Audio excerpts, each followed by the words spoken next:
বাবা, শেষ সোমবারের লাইন তো আমার বাড়িতেই ঢুকে গেল, কি অবস্থা! হ্যালো বন্ধুরা, তোমরা সবাই কেমন আছো? আশা করছো তোমরা অনেক অনেক ভালো আছো, আর আমিও অনেক ভালো আছি। আর ভালো আছি বলেই তোমাদের জন্য চলে এলাম একটা নিউ ব্লগ নিয়ে।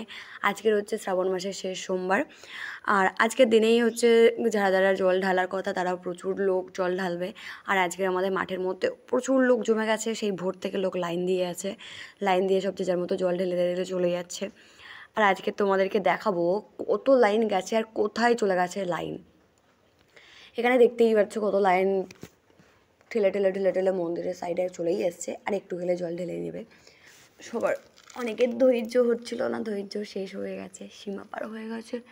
আর এখান থেকে এক মহিলা ভেতরে ঢোকার চেষ্টা করছিল, আর অনেকগুলো সিভিক ছিল, তারা ধরেছে আর বলে দিয়েছে এবারে এখান থেকে ঢোকা তো যাবেই না, কোনো মতেই না।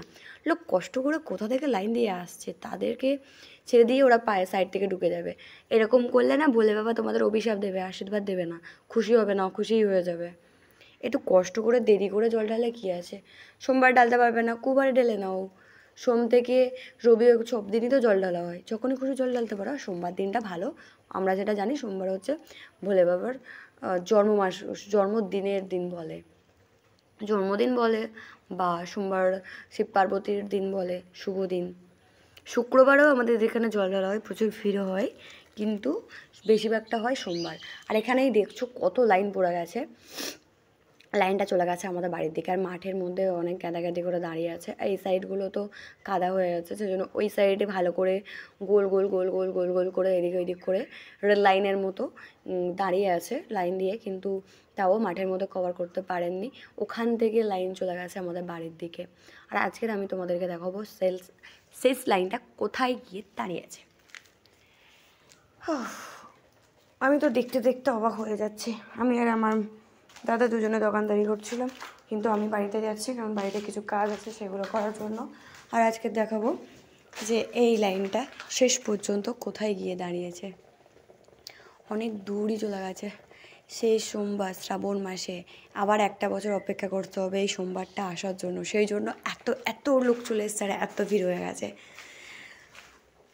কারণ শ্রাবণ মাস আসার জন্য আবারও একটা বছর অপেক্ষা করতে হবে, রবিবার দিন পড়ে যাচ্ছে, আর কোনো সোমবার নেই, যে কারণে এত ভিড় হয়ে গেছে। মাঝখানে অনেকগুলো সোমবার ছিল, কিন্তু মাঝখানে সোমবারে এত ভিড় হয়নি, যেটা হচ্ছে আজকের হয়ে গেছে।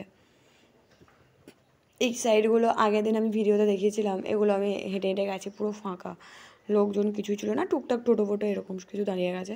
আজকে এত ভিড় হয়ে গেছে, টোটো তো ঢুকতেই যায়নি ভেতরে, টোটো সাইকেল বাইকটাই ঢুকতে দেয়নি।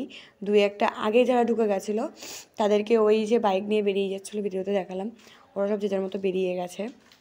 কারণ যদি টোটো বাইক টাইক ঢোকে তাহলে পাবলিকের প্রচুর প্রবলেম হয়ে যাবে, সেই কারণেই না পুলিশগুলো দিয়েছে এখানে, যাতে পাবলিকের কোনো প্রবলেম না হয়।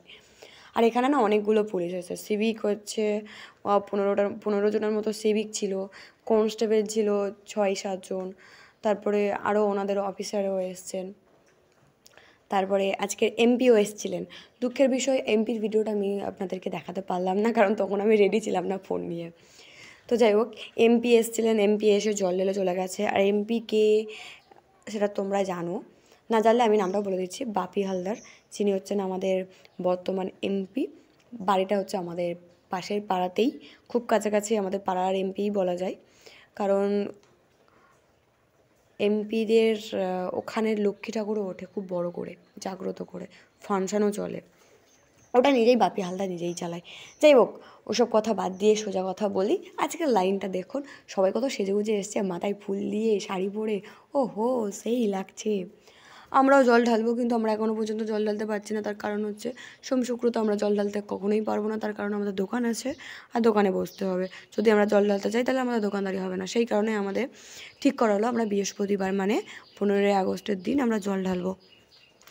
আমি, দাদা, মা, বাবা, প্রত্যেক বছর আমরা ফ্যামিলি একসাথেই জল ঢালি, বিশেষ করে দাদা, মা, বাবা। আর দিদির তো বিয়ে হয়ে গেছে, যে কারণে দিদির সাথে আমাদের জল ঢালা হয় না, নাহলে আমরা আগে 5 জন ঢালতাম, দিদির বিয়ের পর থেকে আমরা 4 জনেই জল ঢালি। আর আমরা কেউ আলাদা আলাদা করে জল ঢালি না, আমরা যখন জল ঢালি আমরা আমাদের পরিবার মিলেই জল ঢালি সব সময়, প্রত্যেক বছর। আর ছোটবেলায় আমার বাবা একটা কথাই শিখিয়ে দিত, আজকে দেখা হলো আমার বান্ধবীর সাথে, ও চলে এলো সোমবারে জল ঢালতে, এই যে আমার বান্ধবী, আমার স্কুল ফ্রেন্ড। অবশ্যই বলবে, জানাবে, আমাকে কমেন্ট করবে। ত্রিশূলদারি পরকারেগা অনেক কিছুই বলতো বাবা। আর সেগুলো বলতে বলতে আমরা সবাই মিলে একসাথে জল ঢালতে যেতাম। যাই হোক, বলতে বলতে লাইনটাও শেষ হয়ে গেল। বাকি ব্লগ পরে দেবো। Tata bye bye. শুক্রবারের ব্লগটা দেখতে থাকো।